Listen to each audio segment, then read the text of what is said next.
Hi, this is Rabbi Goldberg. I'm coming to you from our living room here at home with wishes for a Shana Tova, happy and sweet new year. And I want to show you some of the ways that I've set up our living room here for participating and appreciating the at-home high holiday experiences that are coming to you from KTI this year. So in the High Holiday Companion, which you should have received, there's a list of recommendations for what to do to make the most out of these holidays. And I want to go through it with you now and show you how I've set up here at home and to give you some ideas about how you can set up in your home. So the first suggestion is to choose carefully how you're going to view the videos of our services. And I strongly suggest that you do so on the largest device possible. If you can find a way to hook it up to your television like we've done here, that's ideal. We have a computer and it's hooked up by wire. And there's lots of different ways to do this depending on what devices you have. So I suggest over the next week you look into it and figure out how to do it. We will be having videos on a Vimeo channel if that's helpful information. And also we'll be using Zoom for the live and interactive components of our high holiday experiences. If you're not able to get it set up on your TV, I suggest you do it on your computer, but that you close everything else, you tidy up your office, you put things away, and really transform the space from a workspace into a prayer space. The next recommendation is that you set up the space and put out some special objects that really indicate that this is a holiday. So flowers will be great. I suggest colors for Rosh Hashanah and white for Yom Kippur. So flowers are a great thing to have.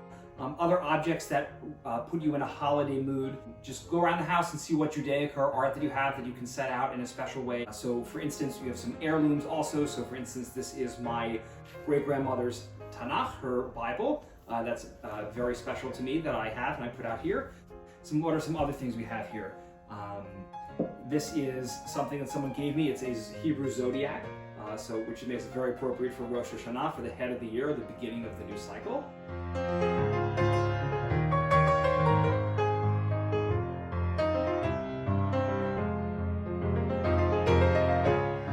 We have a Torah here that I rolled to the reading for Rosh Hashanah. What else? For Yom Kippur, you may want to light a Yizkor candle. Whether or not there's someone that you're remembering, it's always a good thing to do on Yom Kippur. You'll light that in the evening leading into Yom Kippur.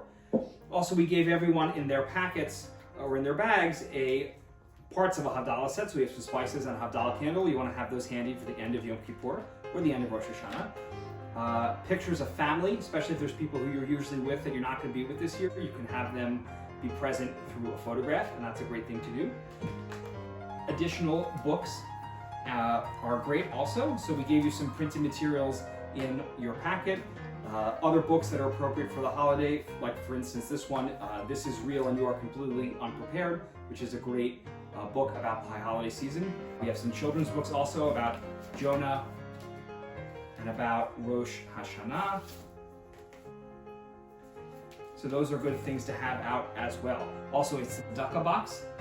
We say on Rosh Hashanah that teshuvah, tefillah, and tzedakah, those are the three things that help us change the way we're going to experience this upcoming year.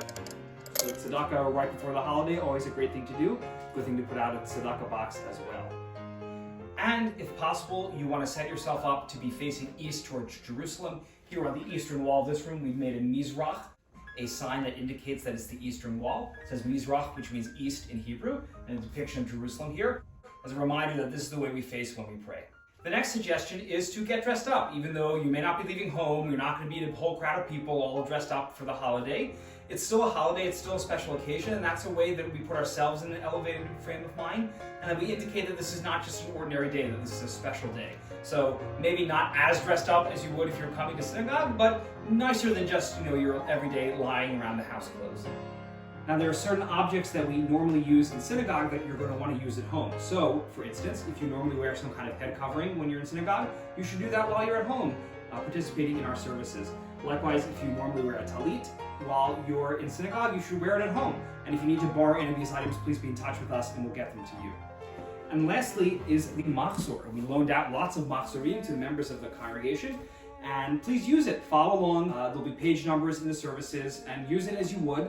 There's so much that we can't do this year that's familiar, but one thing that is familiar is the experience of holding this book and using it as the vehicle and tool for our prayer experience.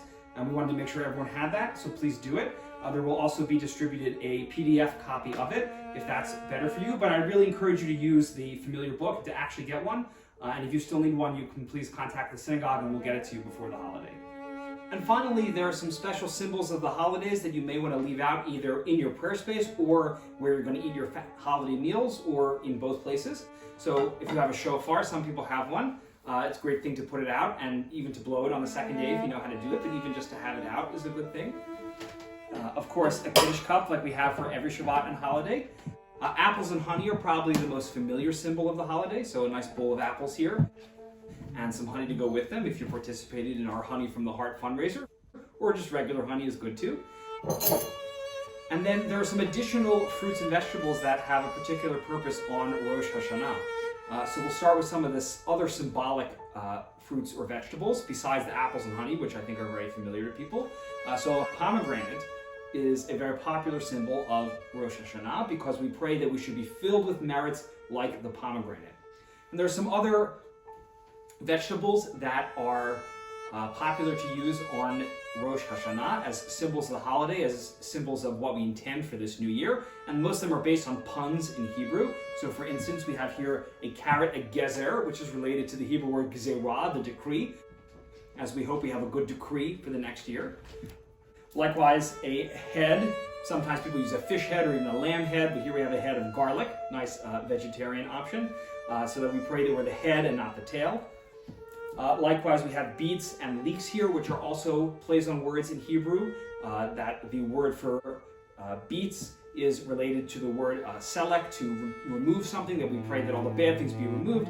And the word for leeks here related to the word for karet, being cut off, that we pray that the enemies who would want to cut us off instead themselves be cut off. So again, expressing our intentions for the new year with these fruits and vegetables. And the last thing is that there's a custom, particularly on the second night of Rosh Hashanah, to have a new fruit and to have that in mind when you say Shehachianu on the second night. So a fruit that you have not had, some kind of exotic fruit that you haven't had in the previous 12 months. So we have a few here. For instance, we have some red pears. We have a star fruit. We have a dragon fruit. These are all available locally. We have a kiwano, I think this is called, which is a special fruit from South America. And a blood orange, not usual orange, and a plum cut, a hybrid apricot and plum. So just find some fruit that you can get at the store that you haven't had in a long time, and you can say Shehachianu over that on the second night of Rosh Hashanah. And again, just something new to have for the new year. And then of course candles, which we light at the beginning of every Shabbat and holiday. Great thing to have out on your festive meals. So those are some suggestions for things you might do at home to put yourself in a holiday mood and to have an enhanced experience of prayer on these holidays at home. It's a little strange to be doing this, of course. No one's really ever done this before, but a little bit of effort can go a long way in giving you a meaningful and enriching experience on these holy days.